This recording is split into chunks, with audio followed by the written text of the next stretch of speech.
While studying this presentation drawing by Michelangelo for the tomb of Pope Julius II at the Met, I found unmistakable evidence that the same circle grid system guided not only the architectural design, but also the proportions, poses, and gestures of the figures. Here's the drawing shown 4 times, each with a different grid: full diameter, then halves, thirds, and sixths. I've erased parts of the grid in Photoshop so that key arcs and intersections stand out. With each layer, the figures, scale, gestures and poses, and drapery follow these arcs. The grid doesn't simply organize, it generates harmony, binding human and architectural forms into one unified composition. Here's a high-resolution image of the drawing, with color removed and contrast increased in order to bring out marks that might have otherwise gone unnoticed. Michelangelo appears to have begun the drawing with a 1:2 proportional framework, using the circle grid as his guide, 2 circles in height and 1 in width. He fixed the center of the composition on the Pope's effigy, placing his face at the exact midpoint, with the body and sarcophagus below. The drawing is mostly orthographic, which is to say everything is drawn to the same scale. There's no perspectival diminishment in size with distance, except at the top. Michelangelo drew the niche and semidome in perspective. It appears that this largest circle grid inspired this idea. Notice that the concave base of the semidome follows this diameter. With this layer, circles 1/2 the diameter of the largest, Michelangelo fixed both the height and width of the podium, a rectangle with exact 1:2 proportions. The same measure also defined the width of the great niche above, and by extension, the diameter of its crowning semidome. This diameter also governs the sculptural figures. Arcs align with the inner edges of the niches on the base, intersecting precisely at the elbows of the 2 standing figures, while the fall of their garments trace these arcs to the opposite sides of the niches. On the second tier, the seated figures echo the same geometry. Most clearly the figure on the left, whose sweeping folds and bending torso follow the arcs almost perfectly. The robes and stances of the attendant angels to either side of the Madonna also align. Overlaying the 1/3 grid divides the base into 3 equal bays. The outer bays incorporate the sculpture niches flanked by Tuscan columns, while the center bay carries a relief of the Tree of Life. This diameter also sets the height of the intermediate story above the base. Michelangelo also used this diameter for the height and width of the oval cartouche behind the sculpture of the Madonna and Child above. The clearest alignment with the 1/6 layer appears in the sculpture niches at the base. They are exactly this wide and 2.5 circles tall, with semidomes of the same diameter. The figures inside are scaled accordingly. Their bodies, gestures, and the sweep of their draperies all conform to these arcs. At the center of the base, the crown and roots of the Tree of Life align, as do the clusters of figures reaching upward. Beneath, 2 reclining river gods are perfectly contained within these diameters. Moving upward, the seated figures on the intermediate level also fit tightly within these diameters, their gestures and draperies tracing the arcs. The Pope's effigy and sarcophagus align just as precisely. The Pope's body, with his feet towards us, is inscribed perfectly in a 1/6 circle. The angels flanking him, lifting him heavenward, conform as well, their bodies and wings guided by these same diameters. The robes and anatomy of the standing angels in front of the Corinthian pilasters also follow these circles. And at the summit, the Madonna and Child are bound by the same geometries. The body of the Virgin, her gestures, and the infant Christ in her arms all align with the 1/6 pattern. Every sculptural element, down to the abstracted lion's feet beneath the sarcophagus, are derived from the circle grid. This is one of the most important and persuasive demonstrations of Michelangelo's reliance on this harmonic system. And if you look closely, where I've erased parts of the grid, especially along the backing sheet of paper, you can still see faint traces of the circles continuing, reinforcing the system's presence. The columns flanking the niches have a canonical height to lower diameter ratio of 1:9, which aligns precisely with the 1/24th grid, which I'm not showing. You might have noticed that the drawing itself was carefully repaired. I am certain that these repairs were made within Michelangelo's own studio. The sheet of laid and chained paper, with its corduroy-like wale, was cut around the design and mounted onto a second sheet of identical paper. The faint circle grid extends seamlessly across both sheets, showing that it was applied before Michelangelo began to draw and that he likely kept multiple sheets pre-marked. Tears around the edges of the original, perhaps from compass incisions, may have led to the careful remounting that preserved this alignment. My analysis of this drawing marked a turning point. The pattern was not just a scaling device for architecture, but a full compositional framework. I later found the same patterns in Michelangelo's figural studies and frescoes for the Sistine Chapel. Other drawings, sculptural works, and panel paintings, confirming he used it as a source of invention across disciplines. In 2016, soon after discovering the pattern, I sent a flurry of excited emails to my editor at Yale University Press, Gillian Malpass. Her replies were polite, but cautious. I had to show her in person. So I flew to London, and I met her at the Yale office in Bedford Square on a Friday evening. Within minutes of looking at my prints of the Sistine ceiling, she understood what I had found and its significance. I handed her a pencil, and as we held one against the window, she began tracing the circles herself. Her jaw dropped. Here's what I showed her.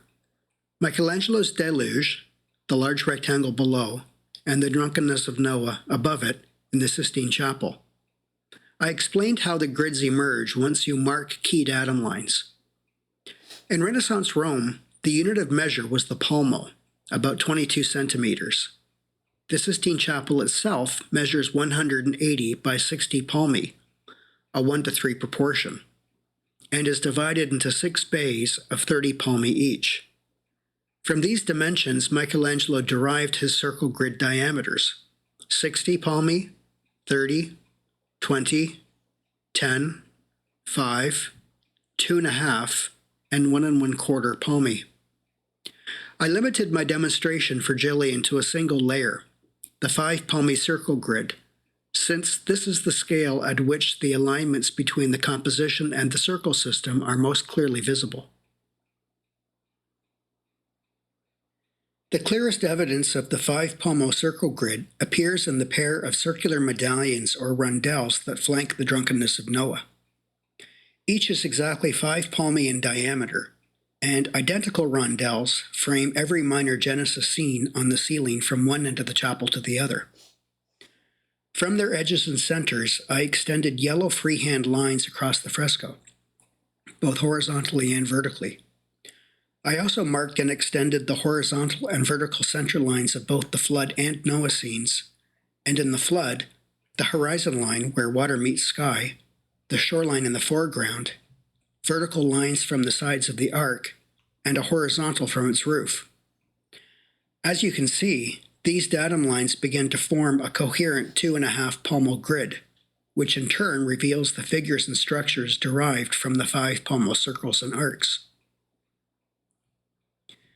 In the flood scene, the ark itself fits neatly within half a circle. On the left, clusters of figures are tightly bound by this diameter, as is the figure climbing the tree and the tree itself arching over the ark. The clusters of figures under the tent on the opposite side are also contained by 5 palmo circles, while the extended arms and legs of the figures also align. In the Drunkenness of Noah, his reclining body is contained within half a circle, while his son's outstretched arm above follows another. The draperies, torsos of the standing sons to the right also align. The torsos of the Anuti or the athletic nudes framing the rondelles, sit within 5 palmo circles. Their anatomy and poses track these and arcs of other diameters, making these ornamental figures part of the same proportional system. All of these alignments, figures, boats, arc, and the inuti, demonstrate Michelangelo's use of the 5 palmo circle grid as an organizing structure across both Genesis scenes and their framing ornament. Here are the free traced guidelines and 5 palmo circles overlaid with the digital circle grid. If you look to the upper right of the flood scene, just below and slightly over the medallion, you'll notice a large patch of plaster loss. This damage itself reveals evidence of the circle grid. In 1797, an explosion at the Castle Sant'Angelo shook the chapel, and this section detached. If you look closely at the edges of the missing plaster, you can see that they follow radii of the grid. Michelangelo and his assistants incised the circle pattern onto the rough arriccio layer before laying the fine intonaco plaster for painting. Over time, these incisions acted like tiny fault lines. When the intonaco plaster finally failed, it broke away along those lines. As you can see here, the patch aligns closely with the 5 palmi circle grid, while in other spots, the cracking plaster leapt across other diameters.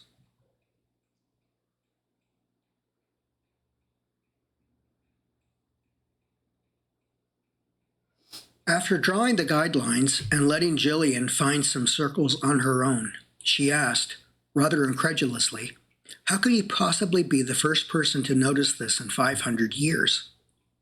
I told her, because it's so fundamental that if anyone else had, we'd already know about it. She agreed, and we put my Michelangelo book on hold so that I could pursue this project first. Unfortunately, Gillian stepped down as my editor soon thereafter, but she made a point of telling her successor, Mark Eastman, about me and this project. That moment in London, having someone of Gillian Malpass's caliber and reputation in the art publishing world recognize what I had discovered and understand its significance almost instantly, gave me all the encouragement I needed to dig much deeper. So I wrote 2 in-depth book proposals for Yale with Mark Eastman's enthusiastic support. But peer reviewers didn't understand, or perhaps didn't want to. That disappointing experience showed me how rigid academic publishing protocols and static images make it nearly impossible to convey a profoundly visual discovery. But I wasn't discouraged. As an experienced artist and designer, I trust my eyes and my understanding of the design process. But I realized I needed to find more irrefutable evidence and better understand when it emerged, its theoretical and philosophical underpinnings, and how the masters employed it across time and media. Over the past 9 years, I've built a body of evidence drawn from more than 100 works: mosaics, drawings, frescoes, paintings, and sculptures. While traditional books are ill-suited to convey this discovery, digital tools and dynamic presentation techniques allow for immediate visual clarity. When presented in real time using high-resolution images, overlays, and animated sequences, the evidence becomes strikingly apparent, even to those without formal training. Artists, designers, prominent art historians, and lay viewers alike have responded with recognition and enthusiasm. Many have followed the project closely and offered steady encouragement from the beginning. And so, modern digital tools have been essential. Photoshop made it possible to adjust images and build precise overlays. PowerPoint allowed me to animate visual arguments, and OpenAI's Scholar GPT has helped me organize material, edit script and captions, and articulate the larger conceptual framework. These technologies didn't just support the project, they made it possible. A quick note on the images. All of the photographs that you've seen and will see have been digitally adjusted, not distorted, but enhanced, using inversion, shifts in brightness and contrast, and selective desaturation. These tweaks bring out background marks that might otherwise go unnoticed, reducing our instinct to focus only on the figures. Rudolf Wittkower, in his classic Architectural Principles in the Age of Humanism, wrote, "The conviction that architecture is a science, and that each part of a building, inside as well as outside, has to be integrated into one and the same system of mathematical ratios, may be called the basic axiom of Renaissance architects." Wittkower also discusses the humanist philosophers' interest in the ratios of audio harmony, noting that these philosophers, musicians, and artists believed musical harmony ratios should also apply to visual harmony. And he includes examples of late medieval and Renaissance era diagrams of audio harmony to substantiate his argument. These diagrams consist of arrays of overlapping circles of increasing diameter, representing octaves, thirds and fourths, etc., and such diagrams closely resemble the patterns created by the overlapping circle grids discussed here, albeit more simply. We now briefly pivot back to Raphael, not yet to his use of the grid in this context, but to the intellectual climate of the Renaissance. In the School of Athens, painted just steps away from where Michelangelo was painting the Sistine ceiling, Pythagoras demonstrates harmonic ratios, while Euclid, portrayed as Bramante, demonstrates compass work. These figures embody the belief that geometry underpinned all intellectual pursuit, including art, architecture, and music.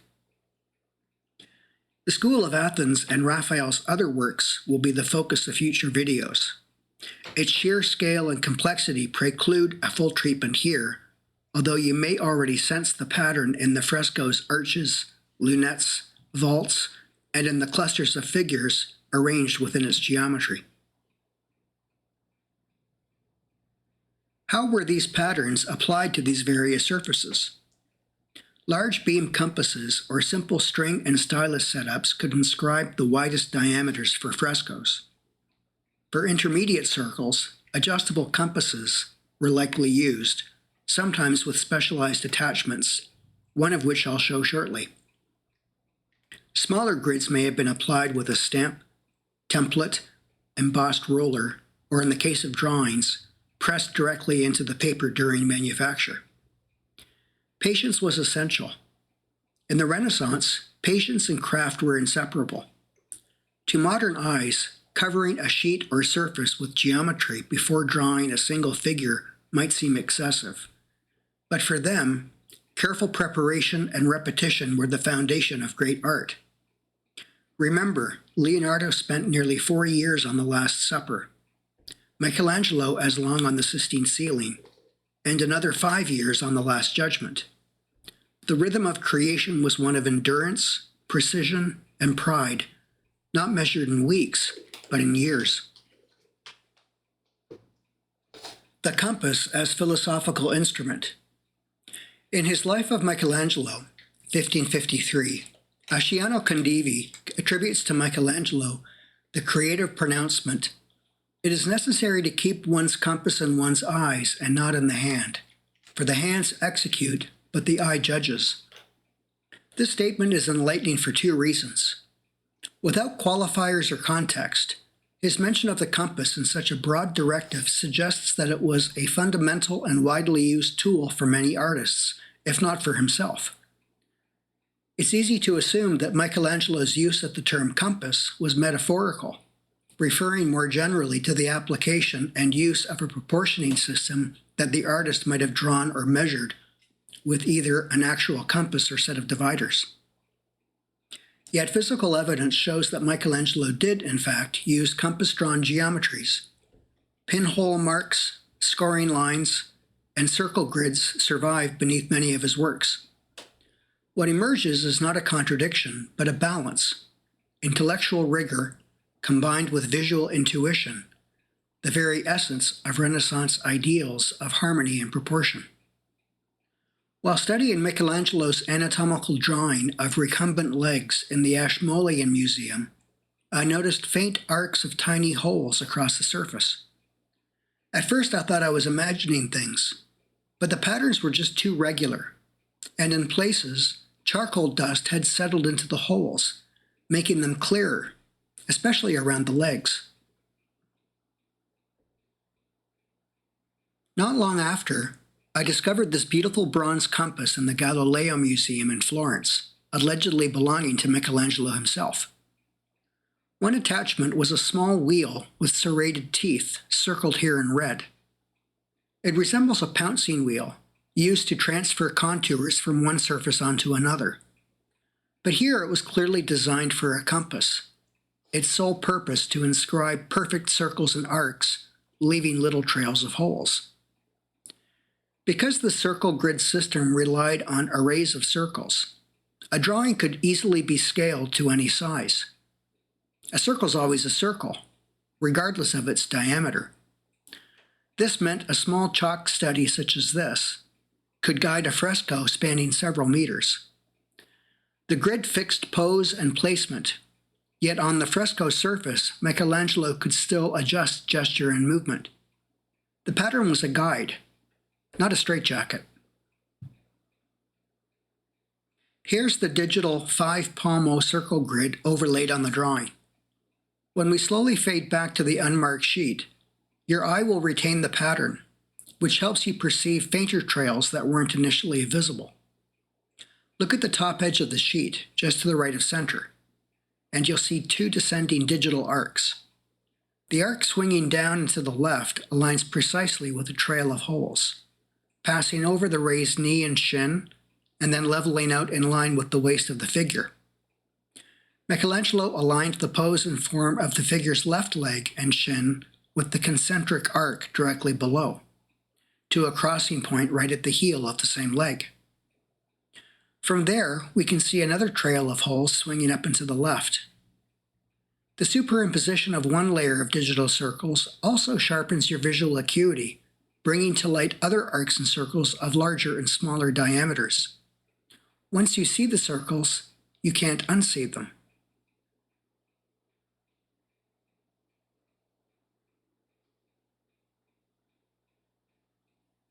Here we see multiple digital circle grid layers superimposed. 1 1/4, 2 1/2, 5, and 10 palmi. The form and scale of the figure's foreshortened left thigh, waist, right glute, and the calves of both legs closely follow 1 1/4 palmo circles. While this system didn't negate the use of live models, it does suggest that artists like Michelangelo, Leonardo, and Raphael adjusted their model's pose to fit the geometry, not the other way around. Models help the artist refine anatomical detail, but the underlying pose was already embedded within the system. What we see then is not a spontaneous snapshot of observation, but a fusion of lived anatomy with ideal proportion, a dialogue between the eye, the compass, and the imagination. Some of the contorted poses on the Sistine ceiling, especially among the Inuti, are nearly impossible to hold, and yet they remain anatomically convincing. This paradox reflects the primacy of compositional unity. The figures weren't arranged arbitrarily, but orchestrated to fit the underlying geometry. The result is not naturalism for its own sake, but a synthesis of ideal form and invention, anchored in a consistent spatial logic.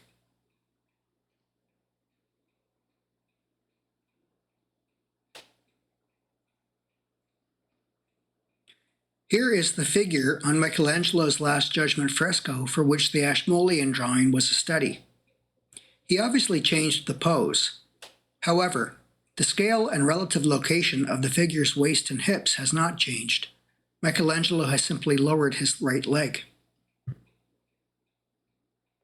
Here's the fresco with the 5-palmo circle grid digitally overlaid.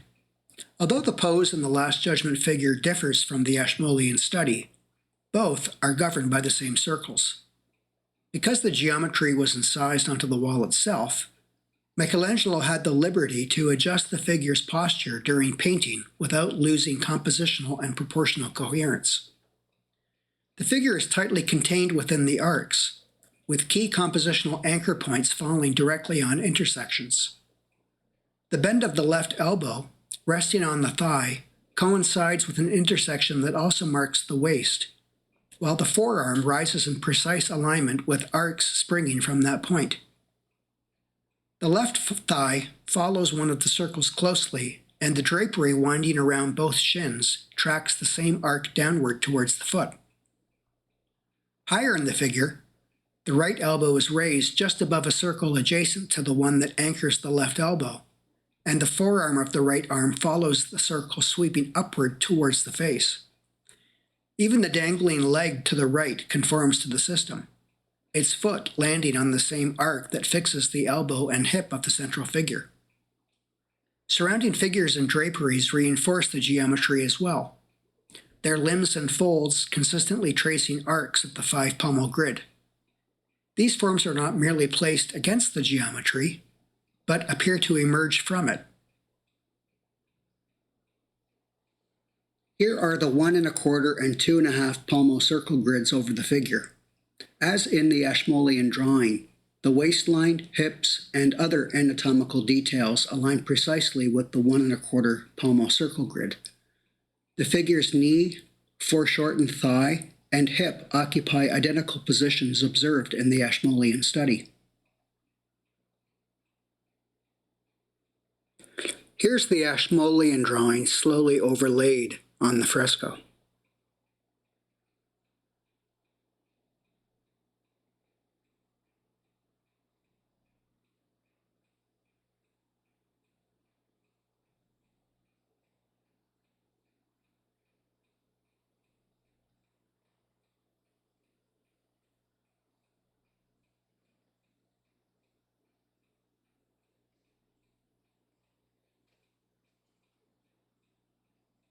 Here's a photo of a detail of the Last Judgment taken before the restoration and cleaning in the 1990s.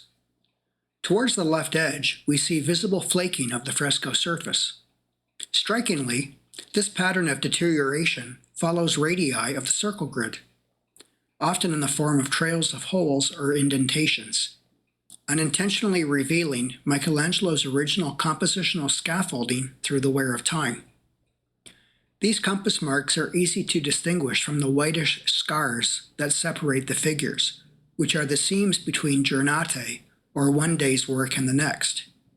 The artist had to apply the pigment to the damp plaster before it dried, which usually took about a day. If you pause and look closely, there are trails of holes and arcs elsewhere in the image that curiously follow regular diameters. When the fresco was restored, modern pigments were applied to cover these holes and marks, so they're less visible today. Here's another view of the Last Judgment, where again we see how areas of damage to the intonical plaster layer reveal the incised geometric armature beneath. You can clearly trace the arcs and radii, compass etched. This is the wrong Last Judgment. Hang on. Well, we'll look at it anyway. This is Giotto's Last Judgment from the Scrovegni Chapel in Padova, painted more than 200 years earlier. Same damage patterns, same armature, same workshop logic, just a different genius at the helm. Here we see the second circle grid layer, comprised of circles 1/2 the diameter of the largest on the wall. The primary circles in Giotto's Last Judgment are slightly narrower than the width of the wall itself.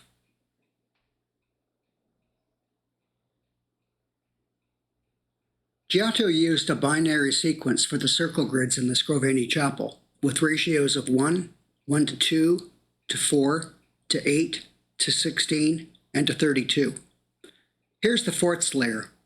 At the lower left, the diameter aligns closely with the drapery of the central figure, then rises towards the elbow of the adjacent figure. It continues to trace both the outer edge of her drapery and the inner contour of her wing. Here's the 1/8 layer.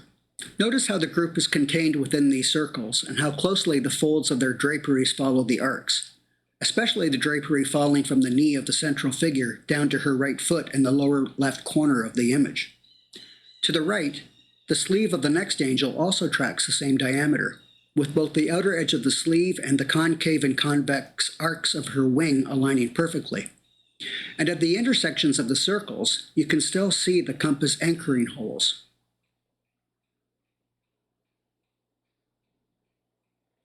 Note the containment of the central figure's torso within this, the 16th layer. Shoulders, the bend of her arms, as well as the proportions and fall of her draperies, especially at her waist. The sleeve of the figure to her right also follows this diameter. Now look at their heads and halos, and you can already anticipate what the 32nd layer is going to regulate. And here is the 32nd layer. Heads and halos and other smaller anatomical details align with precision. Here's another telling detail from Giotto's frescoes in the Scrovegni Chapel in Padua. This touching and tender scene is called Meeting at the Golden Gate, from the Life of the Virgin cycle, in which Mary's parents, Joachim and Anne, are reunited. It contains one of the clearer circles I've found in Giotto's frescoes. Look closely at Anne's neck. The circle arcs upward from the neckline of her robe, counterclockwise to just under her chin, and then crosses over her left hand, across Joachim's garment and back up and over his right wrist.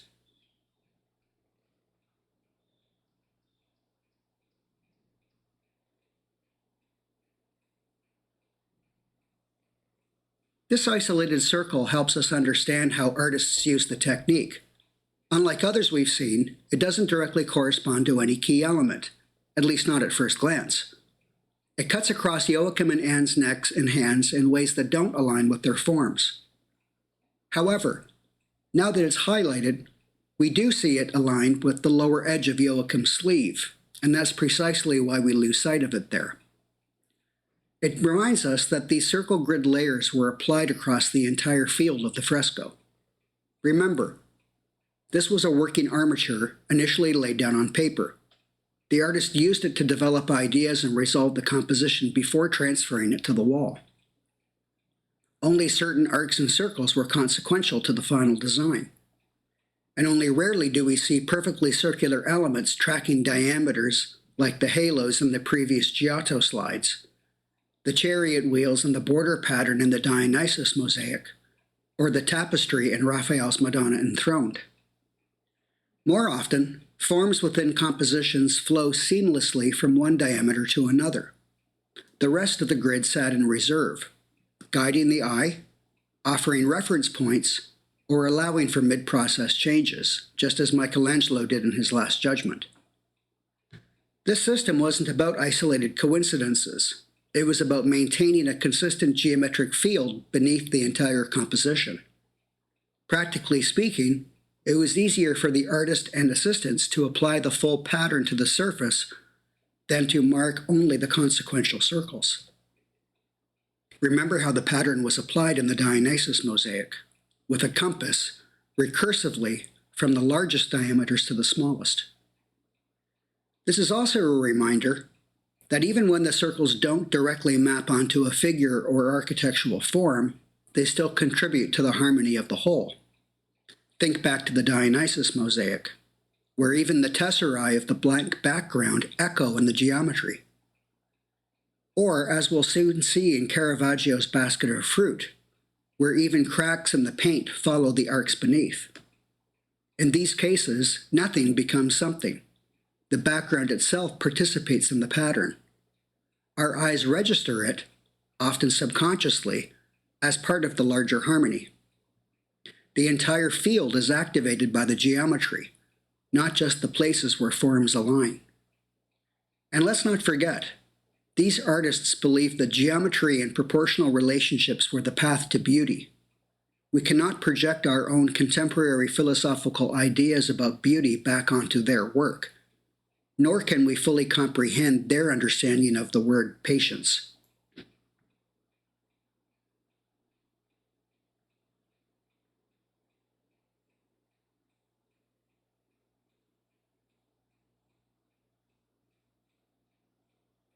When we add another circle with the same diameter, placed above and tangential to the first, we see how circles within that layer are consequential for other parts of the composition.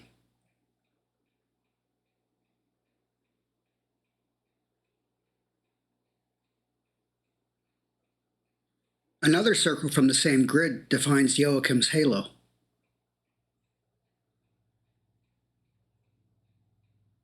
Here's that complete circle grid overlaid.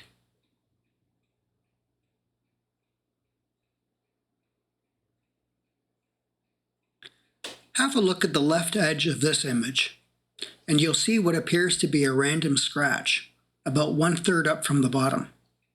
But watch what happens if we track it closely. It turns out to be part of a larger arc with a consistent radius.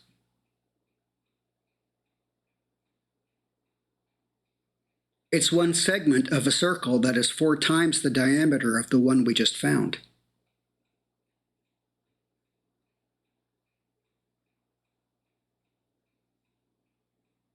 It's part of this circle grid which gives us the radius of the arch and the Golden Gate and closely tracks Joachim's right arm.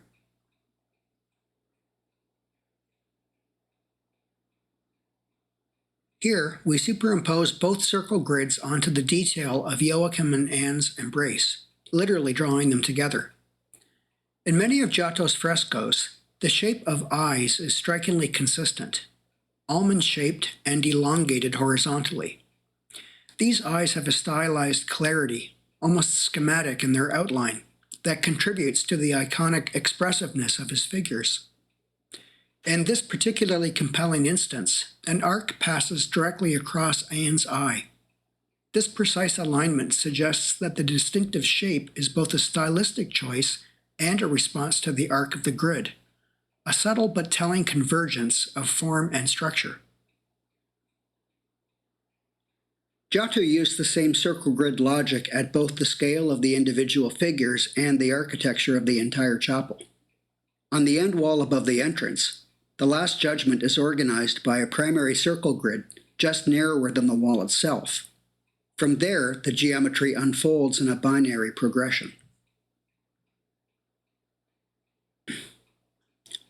When we apply this largest diameter to the side walls, its intersections align precisely with the painted frames separating one scene from the next, and these frames correspond with the external buttresses of the building. This implies that the diameter of circles in the largest circle grid layer were not derived from the Last Judgment wall, but from the width of the bays of the side walls, and then applied to the wider entrance wall.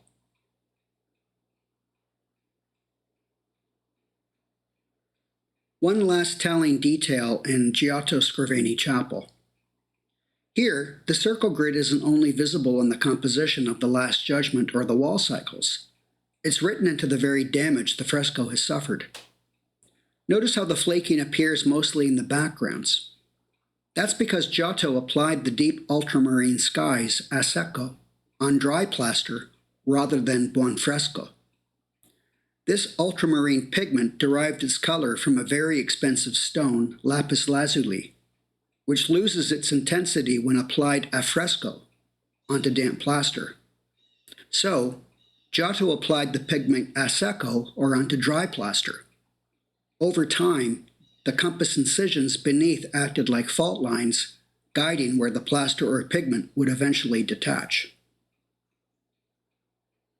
This phenomenon is clear here in the crucifixion scene, where geometry, composition, and material decay all converge.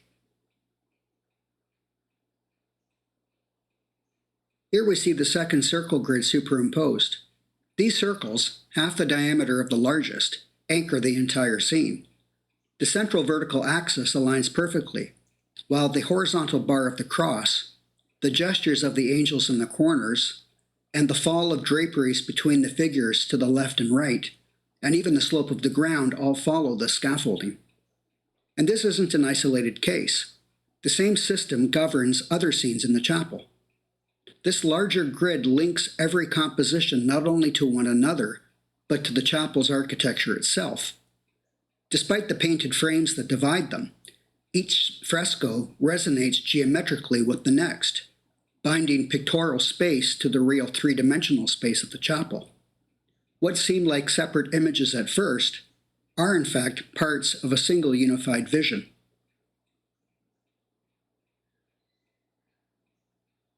Here's the fourth layer. While the largest grid set the overall placement of the figures and cross, this one organizes the scenes more directly. The fall of the robes between the figures to the left and right, the spears held by the centurions close to the right edge, the arm of the figure to Christ's left, and the wings of the little angels all align closely. But the most obvious compositional alignment, and appropriately so given the narrative of the scene, is the arc of Christ's arms hanging from the cross. Now let's examine the scars in the blue background. The Photoshop drafted circles track them closely, but not perfectly. The ultramarine pigment has flaked off the wall following the compass marks that Giotto and his assistants incised into the plaster. They undoubtedly applied the largest circles with a string and stylus setup, the medium diameters with a beam compass, and the smallest with a drafting compass not unlike Michelangelo's in the Galileo Museum. With such methods, larger circles carried a greater margin of error. Ironically, that works in our favor.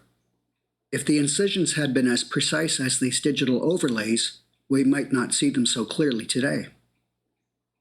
The scar directly above the arc, swinging upwards and to the right from Christ's left shin, is particularly clear, as are the scars flaring up and out from the same point, on either side of his torso, where they meet the tangential horizontal bar of the cross. With the eighths overlay, key alignments emerge with even greater clarity. The angels flanking Christ's torso, the wings of the angels in the upper corners, and the bend of Mary Magdalene's back all conform to this layer. The proportions of Christ's torso and waist align as well, while the Virgin's robes, the figure second from left, fall concentric to that arc. Even the centurion beside the cross lifts his arms along an arc. And once again, the background itself confirms the pattern. Marks revealed by decay trace arcs of the grid. 16th layer activated, the little angels appear to float within their own bubbles of space. Also look at the figure near the right edge with his arm reaching forward, perfectly tracking that arc. At this scale, there are simply too many congruities to list, just as we'll see again in the 32nd layer. With the 32nd layer, the crucifixion scene makes the point unmistakable. With this small circle diameter, the flaking paint and the compositional elements all align. The wings and arching bodies of the little fluttering angels of grief trace these circles with great precision, and once again the halos all follow this diameter consistently.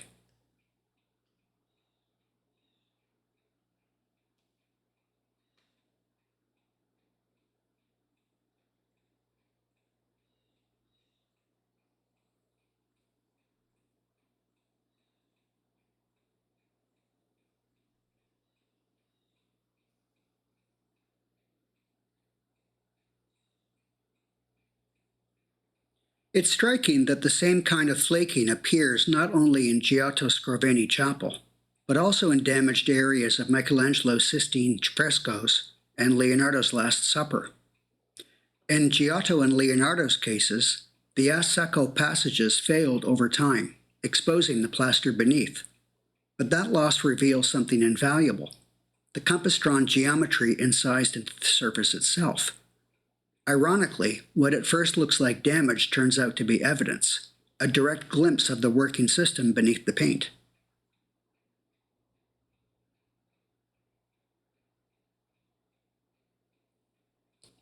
Before we move on to the next case study, Michelangelo's sculptural candelier for the Medici Chapel, let's pause on one more crucial piece of evidence. This unfinished fresco at San Miniato al Monte offers something we almost never see: a window into the working process itself. Because the painting was left incomplete, the underlying geometry remains exposed. Here we can literally see the circle grid armature etched into the surface, waiting to be animated by figures and forms. It's a rare reminder that what usually vanishes beneath layers of paint was in fact the foundation of the entire composition. In the right side aisle of the church, this exposed M.Arch plaster shows a complete circle grid applied before painting began. Logically, the largest circles began at floor level, and the bases of the painted niches to the right fall exactly halfway up that grid. From the largest down to the smallest, every circle aligns precisely, both with the completed portions of the fresco and the compass-scribed marks on the unfinished section to the left. The consistency makes it clear. The same geometric framework governed the entire wall, painted or not. The surviving synopia drawing in the unfinished section reinforces this, showing how the artist worked within the pre-established system beneath the final intonaco layer and paint. This is the fourth layer, digitally overlaid onto the exposed circle grids on the M.Arch plaster to the left, and the same pattern underlying the completed fresco to the right. Note their precise alignment with the painted niches, in both width and height, as well as the figures contained within. This layer also draws our attention to vertical guidelines inscribed over the circle pattern for the sides of the unpainted niches, which would have framed the two figures drawn onto the M.Arch layer to guide the painting of the fresco. The artist would have been able to see these synopia drawings through the thin translucent intonaco plaster layer. These San Miniato frescoes will be the subject of a future video.